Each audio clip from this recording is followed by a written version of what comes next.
बरं की घास तुझ्या बायकोला, तुझ्यावर लय जीव आहे बघ तिचा.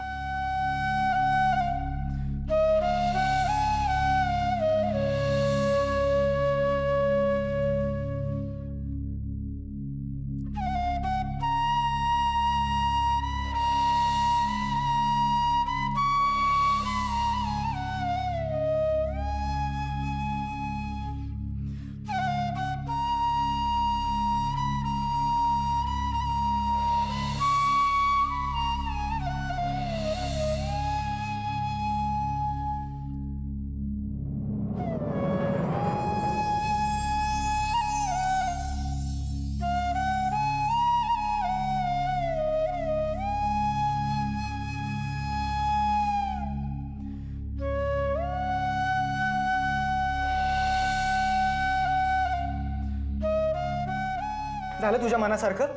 गेली ती निघून. तू मला का सांगतोयस रे? आणि मुळात आपण या विषयावर का बोलतोय? तुला काय फक्त पारूचीच बाजू दिसते का रे? आणि तू आणि पारू मिळून जे काय वागला ते दिसत नाहीये तुला? आणि पारू हे जे काय वागली माझ्यासोबत त्याच्यानंतर तुझी काय अपेक्षा आहे? मी पारूची माफी मागायला पाहिजे होती का? ए बाई पारू, प्लीज जाऊ नका गावाकडे, अशी माफी मागायला पाहिजे होती. एक मिनिट थांब. तू काय वागलो मी आणि पारू तुझ्यासोबत? सांग ना.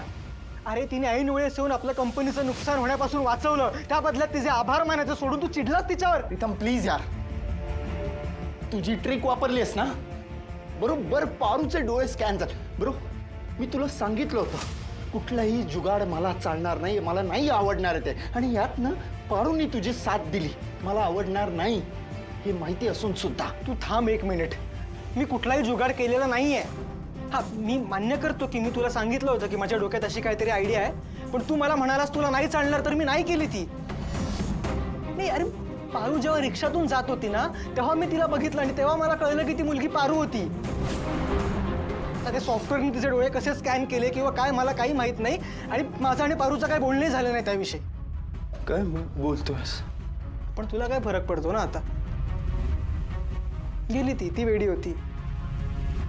तिला नाही कळलं की एका स्वार्थी आणि बिझनेस माइंडेड माणसावर एवढा विश्वास नसतो ठेवायचा, त्याला जीव नसतो लावायचा.